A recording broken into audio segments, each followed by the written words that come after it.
Keselowski made this move, joining RFK, adding his name as an ownership. Driver owner in this thing. If he can pull this off, this is what this vision, the dream's all about. See Stenhouse, you know he's going to go.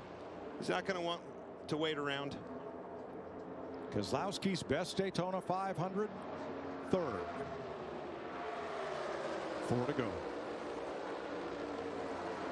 When do you make your move, Tony? I've been trying to figure that out for 3 laps now, bud. I'll be honest. I don't think Buescher makes the move. No, I didn't want to talk about him. He's racing with his boss. I wasn't talking about him. Right. No. We're talking about that 8 ball, and here he comes. They're moving back there. Outside Chris. Go back and get Chris to you. Get Chris to you. They're hanging Chris here. He's 3 off you, 2 off you, 2 off.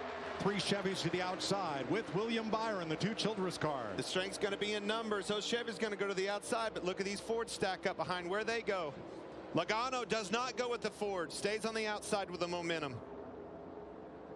Did not see that coming, neither did Brad Keselowski. And Keselowski goes from being the leader to 6th, just like that. But we saw how easy that was to do. There is still time for that same maneuver to happen again. Once, twice, maybe 3 times. Exactly. Back second lane, 3, 24. Then it's 1 off of the 24 to the 22 and the 6. Okay, this is a question, Tony. He said 3 of the last 6, the winner only led the last lap. If you're Kyle Busch, if you're Austin Dillon, when do you make that move? I've always said this. I think you have to lead at the white flag, because if that caution comes out, you're done. The race is over. There's a Suarez caution. Around. Off turn 4. Caution waves. It's Kyle Busch's 18th Daytona 500. This would put him in some awfully good company. Overtime sponsored by Credit One Bank. Pace cars in. 2 laps to settle the 65th Daytona 500. Kyle Busch takes off. Austin Dillon lets him into the inside. Logano comes up to cover on the outside. It's going to take them a while to get connected here. Outside bumper. Your top is clear. Your top is clear. 3 is not. 1 back, 2 by 2. Everybody on the outside pushing 7 rows back. Links in the chain. If you're Logano, you're not exactly in good company either. 2 Chevrolets behind you. Getting stacked up on the inside. Not at all. Here comes Stenhouse. Big shove by Larson. And around goes the 3. Crash in turn 3. That fast. Unbelievable. And that will decimate roughly half the remaining field. We always say it cautions. This will be the longest Daytona 500 in history because of the extra caution laps and the overtime.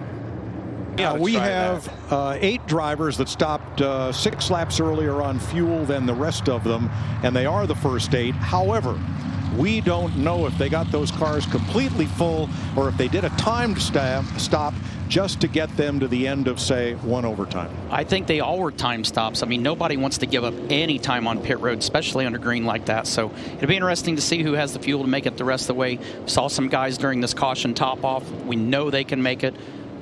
We'll just have to wait and see. Stenhouse, Larson, the front row Chevrolet. Bell in Toyota. Logano and Ford in row 2. Chevys in row 3. Allmendinger and Busch. Here we go.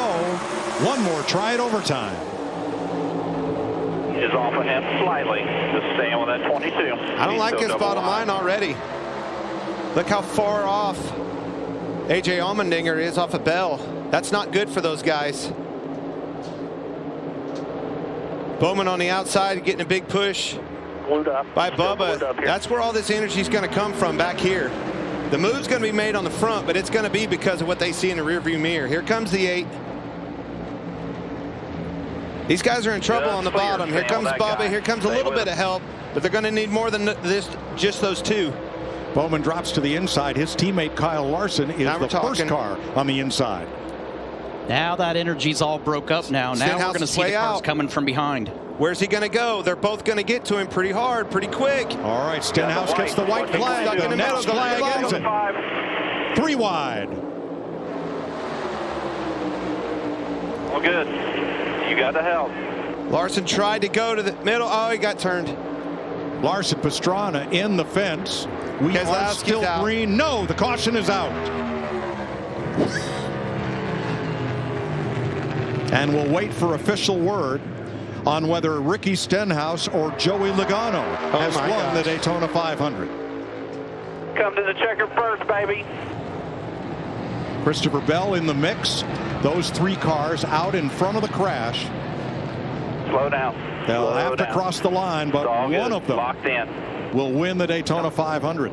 What is Bell doing here? Oh. On the track, caution and checker. Chevy, Ford, Stenhouse, Logano. Here is how this will be decided. It is not the flag. It is not the caution lights.